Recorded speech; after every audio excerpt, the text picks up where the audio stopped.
नमस्कार, मैं मनीष स्वागत करता हूँ आपको अपने इस यूट्यूब चैनल पे। दोस्तों, आपके क्वेरी जो है वो निरंतर आते रहते हैं। तो मैं इस वीडियो में आपके जितने भी सोचा हूँ कि एक 10 से 12 या 7-8 जो क्वेरी है, ज़्यादा वीडियो लंबा नहीं करेंगे। 7-8 क्वेरी है जो कि कॉमन है, सबका होता है, तो वो क्वेरी को हम आपके सामने ही डिस्कस करने वाले हैं। तो जिनका भी क्वेरी है अच्छी बात है, जिनका नहीं भी है तो हो सकता है मन में ये डाउट आती रहती होगी, तो वो भी क्लियर कर लीजिएगा।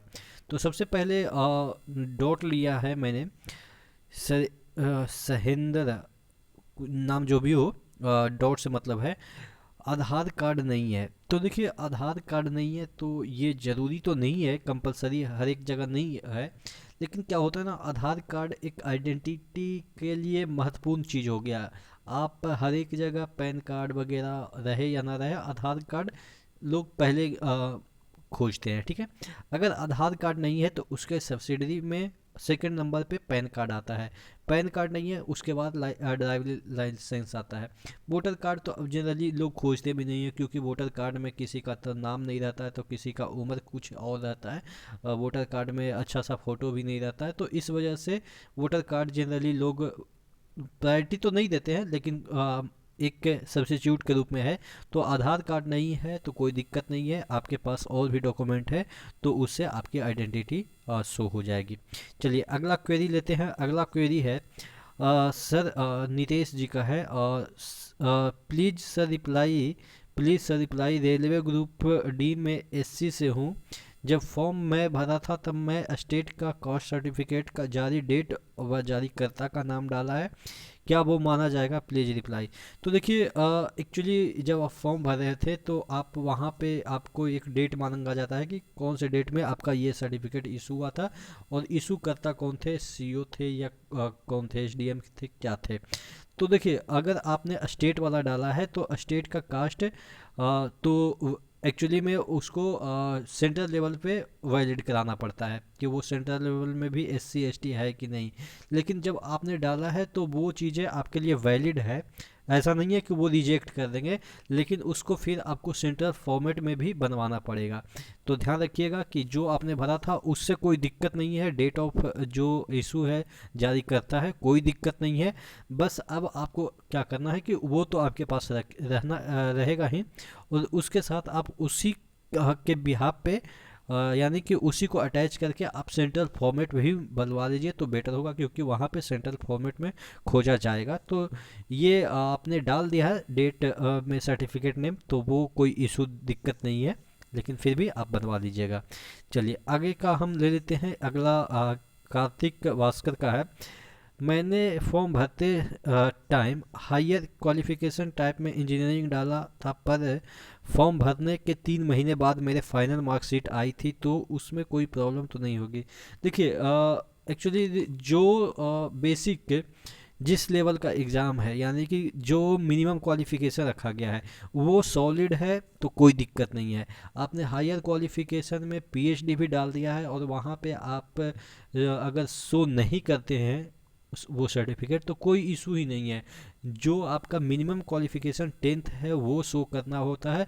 उसके बाद आपने आईटीआई डाला है, बीटेक डाला है, कुछ भी डाला है, तो वो चीज़ें अगर डाला है तो वहाँ पे शो कर दीजिएगा, तो शो एंड अच्छा है, मतलब कि अच्छी चीज़ है कि आपने जो डाला है वो शो कर दिया। नहीं डाला है कोई दिक्कत नहीं होगा।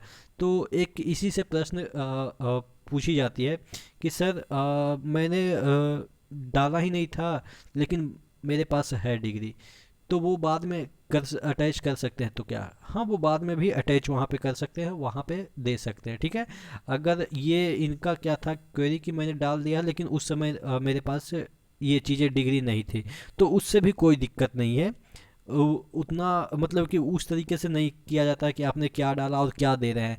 बस हाँ, जो बेसिक चीज़ उसका है 10th वाला, वो चीज़ें सही होनी चाहिए, बस उसके अलावा नहीं है, गलत है, कोई मैटर ही नहीं करता है। इवन आपने नहीं डाला है और दिखा रहे हैं तो वो एक्सेप्ट कर लीजिएगा। अगर आपने डाला है और नहीं शो कर रहे हैं तो कोई दिक्कत ही नहीं है।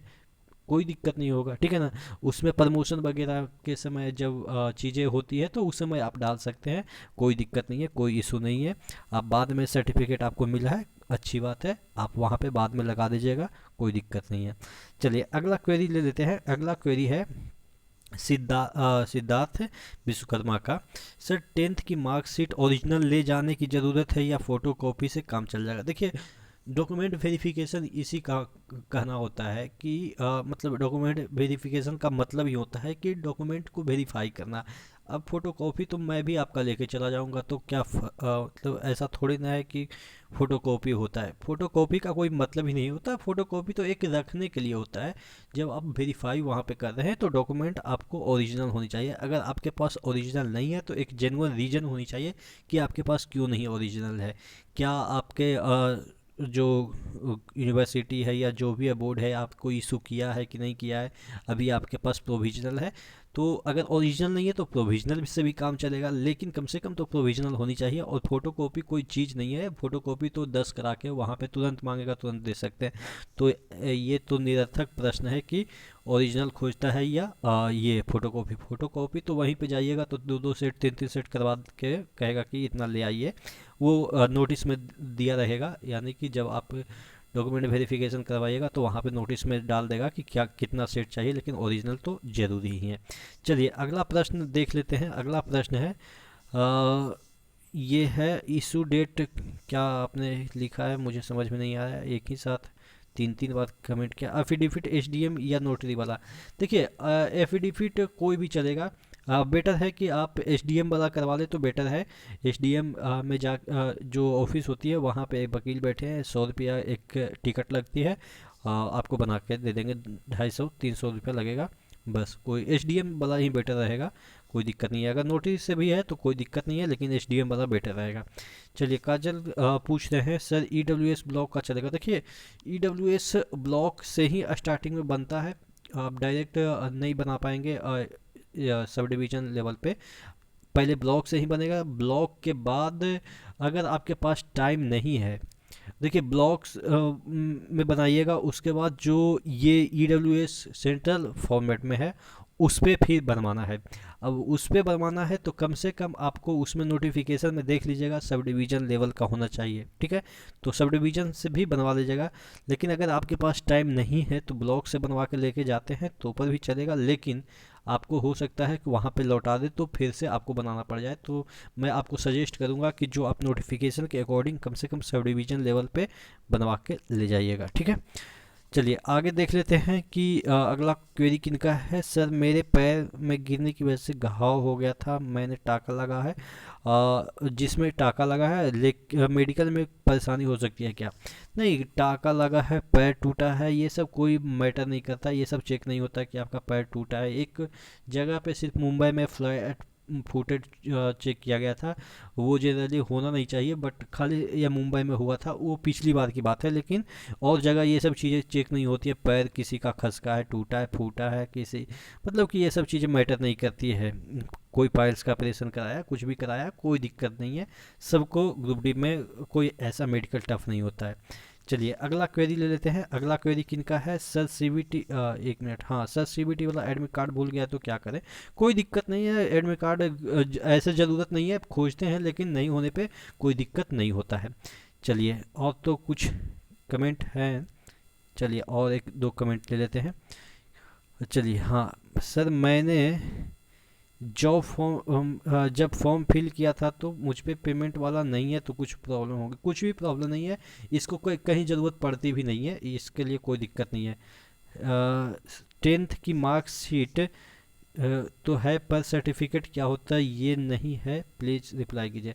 देखिए 10th का सर्टिफिकेट क्या होता है, ये आप अपने जो स्कूल से पास आउट किए होंगे वहाँ पे जाइएगा तो आप कहिएगा, अगर आपको नहीं मिला है तो आप जाइएगा वहाँ पे, बाद में सर्टिफिकेट आती है, कहिएगा कि सर मेरा 10th का सर्टिफिकेट नहीं है, तो वो दे देंगे। पूछेंगे कि कौन सी ईयर में पास आउट हुए हैं तो आप बताइएगा, और तो आपको 10th के सर्टिफिकेट दे देंगे। इसमें हंसने वाली बात नहीं है कि कई लोग को हंसी आई होगी कि इनको 10th का सर्टिफिकेट नहीं पता है।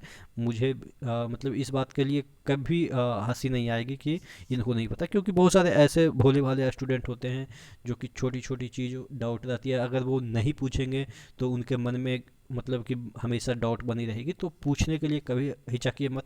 कोई भी छोटा से छोटा क्वेरी है आप मुझसे ज़रूर पूछ सकते हैं। मैं इसको अन्यथा वे में नहीं लेता हूँ कि आपको ये भी नहीं पता। भाई थोड़ी ना दुनिया में सब कोई को सब चीज़ पता होती है, कुछ छोटी छोटी चीज़ें हमें नहीं पता होती है, इवन मुझे भी नहीं बहुत सारी चीज़ें पता होती है। तो कोई कह देता है कि तुम बीटेक कर रखे हो तुमको ये भी नहीं पता है, तो भाई ये तो कहने वाली चीज़ है कि इवन उसको भी नहीं कुछ चीज़ों के बारे में पता होता है। तो ये सब चीज़ें नहीं है। आप पूछते रहिए, जब भी आपको लगे कि ये चीज़ें मुझे नहीं आती है तो आप मुझसे पूछ सकते हैं, ठीक है। तो इसी तरह से कमेंट करते रहिए। नेक्स्ट वीडियो मिलते हैं, तब तक के लिए जय हिंद।